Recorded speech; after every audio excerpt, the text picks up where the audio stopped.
मोदीजी जगभरात जिथे जिथे जातात, गांधी नेहरू तिथे आधीच पोचलेले असतात आणि मोदीजींच्या मागोमाग कोण पोचतं? तर अदानी. आगे आगे तू तेरे पीछे पीछे हम या गाण्याच्या तालावर. आणि गंमत म्हणजे गाणं सुद्धा अपराधी नावाच्या सिनेमातलंय. तर अनेक जण भारतातीलच नाही तर परदेशातीलही भारताच्या परराष्ट्र धोरणाला अदानीचे धोरण असे म्हणतात किंवा मोदानी असं संबोधतात. का? तर क्रोनॉलॉजी बघा. जून 2015 मध्ये पंतप्रधान मोदी बांगलादेशच्या दौऱ्यावर गेले आणि ऑगस्ट 15 मध्ये बांगलादेशला वीज पुरवठा करण्याच्या डीलची घोषणा झाली. बोद्दा इथला प्रकल्प आणि त्यासाठी अदानी समूहावर केलेली लयलूट हे एक स्वतंत्र वेगळं मोठं प्रकरण आहे. जानेवारी 2018 मध्ये मोदी इस्रायलच्या भेटीवर गेले आणि त्याच वर्षी अदानी समूहाने इस्रायल सोबत मिलिटरी ड्रोन्स बनवण्याचं काम सुरू केलं. 2018 मध्ये मोदी सिंगापूर भेटीवर गेले आणि महिन्याभरात सिंगापूरच्या टेमसेकने 1000 कोटी अदानी पोर्ट्समध्ये गुंतवले. पण मोदीजी जेव्हा परदेशी जातात तेव्हाच नाही तर परदेशातून नेते मंडळी जेव्हा भारत भेटीवर येतात तेव्हाही योगायोगाने अदानी समूहाला कॉन्ट्रॅक्ट मिळतात. नुकतेच केनियामध्ये काही कागदपत्रे उघड झाल्यानंतर अदानीला फायदा करून देणारा सौदा तिथल्या सुप्रीम कोर्टाने थांबवलाय. अदानी विरोधात तिथे आता जन आंदोलन होत आहे.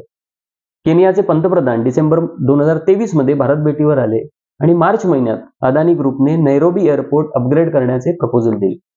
जून 2023 मध्ये नेपाळमधील 2 एअरपोर्ट बद्दल नेपाळच्या पंतप्रधानांनी चर्चा केली कारण भारताने त्यांना high altitude air route open करून दिला नव्हता. त्यानंतर नेपाळच्या अर्थमंत्र्यांनी दिलेल्या माहितीनुसार अदानी समूहाने त्या एअरपोर्ट मॅनेजमेंटसाठी काठमांडूला मीटिंग केली. ऑक्टोबर 2023 मध्ये टांझानियाचे राष्ट्रपती दिल्लीत मोदींना भेटायला आले आणि काही महिन्यातच अदानी समूहाला दार ए सलाम पोर्टवर कंटेनर टर्मिनलचे 30 वर्षाचे कन्सेशनल अग्रीमेंट मिळाले.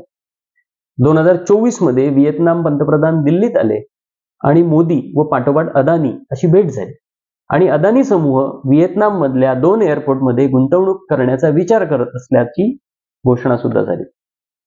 नेत्यानाहू भारत भेटीवर आल्यानंतर तेलंगणामधलं इस्रायल सोबतचं जॉईंट व्हेंचर झालं. त्याआधी 2017 मध्ये मलेशियाचे पंतप्रधान दिल्लीत मोदींना भेटले आणि महिन्याभरात अदानी समूहाने मलेशियात MOU साईन केला. इस्रायलचं हैफा बंदर, ग्रीसचं बंदर, ऑस्ट्रेलियातील खाण, खूप मोठी यादी आहे. शेजारचं एक ताजं उदाहरण म्हणजे श्रीलंकाचे पंतप्रधान मोदींना भेटले आणि त्यानंतर श्रीलंकेमधल्या विंड एनर्जी प्रोजेक्ट अदानी समूहाला मिळाल्याची घोषणा झाली. पुढे श्रीलंकेच्या वीज बोर्ड प्रमुखाने सांगितलं की श्रीलंकेचे पंतप्रधान त्याला म्हणाले की अदानीला प्रोजेक्ट देण्यासाठी मोदींकडून दबाव होता. पुढे काय सूत्रे हल्ली माहिती नाहीत पण श्रीलंका वीज बोर्ड अध्यक्षाला राजीनामा द्यावा लागला. जर परदेश भेटी, नीती व धोरणाच्या ठिपक्यांची रांगोळी काढून तुम्ही इंडिया बनवायला जाल तर तुम्हाला अदानी म्हणताना दिसेल. सध्या बांगलादेशमध्ये सरकार बदललंय त्यामुळे तो प्रोजेक्ट धोक्यात आलाय. केनियामध्ये कोर्टाने थांबवलाय आणि जनतेमध्ये आंदोलन सुरू आहे. श्रीलंकेमध्ये अदानी प्रोजेक्टला विरोध करणारे सत्तेत आले. ऑस्ट्रेलियामध्ये देखील खाणी विरोधात आंदोलनं सुरू आहेत. मग भारतातल्या भारतात कसा नफा कमवून देता येऊ शकतो ते पुढच्या व्हिडिओमध्ये बघा. इंडियन व्हॉइसला लाईक व सबस्क्राईब करून सपोर्ट करा ही विनंती. धन्यवाद.